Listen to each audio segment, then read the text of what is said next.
Don't forget to like the video, share your thoughts or story in the comments, and subscribe to stay updated with our latest stories. Now before I begin, tell me, where are you watching from? I'd love to know which cities and towns are joining me for this memory that stayed with me for years. You know, some moments in life sneak up on you when you least expect them. You go about your days thinking you've seen it all, done it all, understood yourself, until someone completely unexpected, holds up a mirror and shows you a side of yourself you hadn't noticed before. That's what happened to me one quiet spring afternoon, and I'll never forget it. It started with my friend Laura calling me out of the blue. She's been my closest friend since college, the kind of woman who still sends handwritten notes just because. She sounded a bit frazzled that day, telling me her car had broken down on the outskirts of town. "Could you do me a favor?" she asked. "Evan can drop something off for you later. He's headed your way." Evan, her boyfriend. I'd met him a handful of times at dinners and barbecues, always polite, soft-spoken, a few years younger than me, maybe early 40s. The kind of man who listens more than he talks. I didn't think much of it at the time. I just said, "Sure, tell them to come by." It was one of those early April days when the air smells like rain and new beginnings. I remember standing in my garden, clipping back the rose bushes that never seemed to do as well as Laura's. The sky was low and silver, the kind of light that makes everything feel gentle. That's when I heard the crunch of tires on gravel. Evan stepped out of his truck, holding a small box, Laura's forgotten folder of paperwork, apparently, and a smile that reached his eyes. "She said you'd keep this safe," he said, offering it like it was something precious. I laughed, brushing dirt from my gloves. "Well, tell her she owes me lunch." We stood there chatting, the way people do when they're both being polite, but not in a hurry to leave. He looked around at my garden, asked about the lavender, said his mother used to grow the same kind. It wasn't flattery. It was genuine curiosity, and that's something I'd almost forgotten how to recognize. The conversation drifted from flowers to music, to how both of us had been feeling a bit stuck lately. I admitted I hadn't been painting much these days. That used to be my thing. Painting. Canvases stacked in the spare room, brushes stiff from neglect. Evan listened, really listened, and said quietly, "Maybe you just forgot how to see yourself in your own colors." I don't know why that line hit me the way it did. Maybe it was because no one had said something that true to me in a long time. I looked down at my gloved hands, the dirt under my nails, and for a second I felt seen, not as someone's friend, not as someone's ex, not as someone nearing a new decade, but as me. We ended up sitting on the porch, drinking lemonade, talking about everything and nothing. The air got cooler, the light softer. There was this unspoken understanding between us. Not attraction, not anything inappropriate, but a kind of shared stillness, like we both knew life had paused just for us to breathe. When he left, I watched his truck disappear down the road, and something in me felt lighter. I went inside, pulled out one of my old canvases, and stared at it for a long time. Maybe it was time to paint again. Maybe it was time to see myself clearly. That was the day it all began, before I realized that a single afternoon could quietly change the way you see your own reflection. After that day, I couldn't shake the feeling that something had shifted inside me. It wasn't about Evan, not really. It was more about the way he'd looked at me, like he'd actually seen me, not just the version of myself I showed the world. For days, I moved through my routine a little differently. The morning coffee tasted stronger, the quiet evenings felt gentler. I started noticing colors again, the deep green of the oak leaves outside my kitchen window, the faint coral tint in the sunset that week. Laura called a few days later, chatting away about her car finally getting fixed. I didn't mention Evan's visit. There was nothing to tell, not in the way people might assume. Still, a part of me replayed that afternoon like a favorite song, familiar, comforting, and a little haunting. By Saturday, I had set up my easel again. the old wooden one with the paint stains that never came off no matter how hard I scrubbed. The house smelled like turpentine and lilac candles, and for the first time in years, I felt like myself. I painted the light that poured in through the window soft and golden. I painted the way it touched the edge of the table, the reflection of my coffee cup, and a faint outline of a face I didn't fully recognize, mine, maybe, but freer somehow. Around noon, there was a knock at the door. When I opened it, there was Even again, holding a basket of fresh lemons and a grin. "Laura told me you make the best lemon loaf," he said. "Thought I'd bring the supplies." I laughed, letting him in, teasing him about being the most thoughtful accomplice my friend could have. The kitchen filled with sunlight and easy conversation. We baked together, our movements falling into a natural rhythm, passing ingredients, tasting the batter, sharing stories about small failures and quiet triumphs. At one point, he noticed the canvas on the stand. "You're painting again," he said softly, almost reverently. "That's good. It suits you." I wanted to say something lighthearted, to brush it off, but instead I said, "I think I forgot who I was for a while." He nodded, setting the whisk down. "We all do. Life gets noisy. Sometimes it takes someone else to remind us how to listen again." That silence between us wasn't awkward. It was peaceful. I felt a calm I hadn't known I'd been missing. It wasn't romance, not the fluttery kind anyway. It was something gentler, deeper. The kind of connection that asks for nothing except honesty. After the loaf was baked, he insisted I keep all the leftovers, saying Laura would never forgive him for bringing home half-eaten dessert. When he left, he paused at the door and said, "You've got that light back in your eyes. Don't let it go out again." That night I sat in my living room, the smell of lemon and sugar still in the air, and thought about how simple moments can feel like turning points.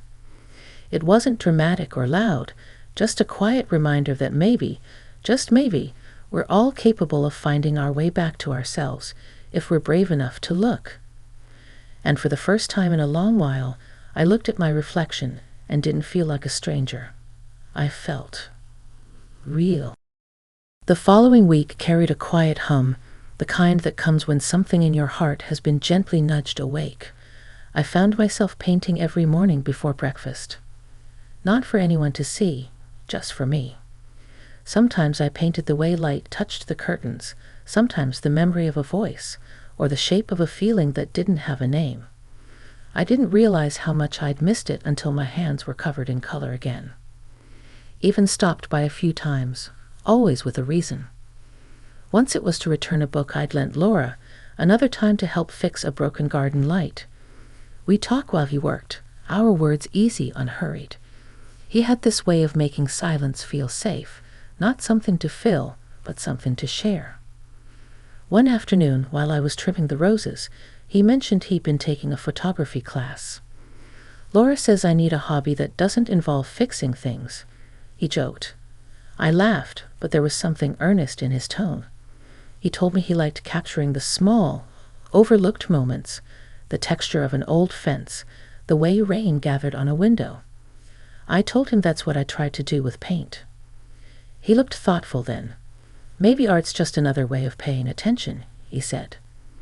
That line lingered with me long after he'd left. Paying attention. That's exactly what I'd stopped doing somewhere along the way, rushing through days, missing the quiet beauty tucked between chores and errands and familiar routines. A few days later, he invited me to a local art fair. "Laura can't make it. She's out visiting her sister," he explained. "You'll love it, though. There's this watercolor exhibit that reminds me of your work." I hesitated for a moment. It had been years since I'd gone anywhere like that, but something in his voice, a kind of gentle encouragement, made me say yes. The fair was set up in the old town square, all twinkle lights and soft music drifting through the air. The smell of popcorn and fresh paint mingled together, oddly comforting. As we walked through the stalls, I noticed how easily he blended into every conversation, asking questions, genuinely listening. He wasn't there to impress anyone. He was there to connect. When we reached the watercolor exhibit, I stood in front of a painting of a woman standing in sunlight, her face half in shadow. The colors were soft, unfinished in places, yet the feeling was clear. She was rediscovering herself. "It's beautiful," I said quietly. Evan nodded. "Reminds me of you," he said. Not in a romantic way, but in that way people speak when they've seen something honest. For a moment, I didn't know what to say. My throat tightened, not from emotion I couldn't name, but from gratitude, for being seen, for being reminded that I still existed beyond the roles I played. We spent the rest of the evening wandering the fair, sipping coffee, talking about art, memories, and second chances. When he dropped me home, the night air was cool and still. Before he left, he said softly, "You know, sometimes people come into our lives not to stay forever, but to help us find the parts we lost." I stood there long after his truck disappeared, the words echoing in my mind. The porch light cast a warm circle around me, and I realized he was right. Some people don't change your path. They help you remember why you started walking in the first place. That night, I painted again. Not from memory, not from longing, but from understanding. The brush felt steady in my hand, and for the first time, I wasn't painting who I used to be. I was painting who I was becoming. Time has a quiet way of moving forward, doesn't it? After that night at the art fair, the days slipped by softly. The rhythm of my life began to feel whole again, not because of Evan, but because of what his kindness had stirred awake in me. I started teaching a small painting class at the community center on weekends, something I hadn't done in nearly 15 years. The first morning I walked in, easel in hand and heart pounding, I caught my reflection in the window and smiled. I looked alive. Laura came by one afternoon, full of stories from her trip. We sat in my kitchen drinking tea, the same way we had for decades. She told me Evan had been helping her with some home repairs, and I felt this simple warmth in my chest. Gratitude, not longing. Whatever had passed between him and me wasn't a secret or a spark meant to burn. It was more like sunlight breaking through clouds, reminding me that I was still capable of shining. She noticed my painting stacked neatly along the hallway. "You've been busy," she said, eyes wide. "You haven't painted this much in years." I laughed, feeling a bit shy. "I guess I just remembered what makes me feel like me." She smiled, the kind of proud, knowing smile only a lifelong friend can give. "I'm glad," she said softly. Later that week, I stopped by the local market to pick up some supplies for my next class, and there he was, Evan, camera slung around his shoulder, framing a shot of the produced stand in that careful, thoughtful way of his.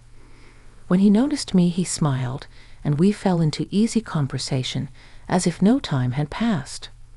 He showed me a few of his photos, and I was struck by how much they resembled the way I painted, imperfect, warm, full of small, quiet stories. "You found your eye," I told him. He chuckled and said, "Guess we both did." We talked for a while, standing there in the hum of the market. No heavy words, no unfinished business, just two people who had shared something meaningful and moved forward from it. When we said goodbye, he gave a small nod and said, "Keep painting." I promised I would.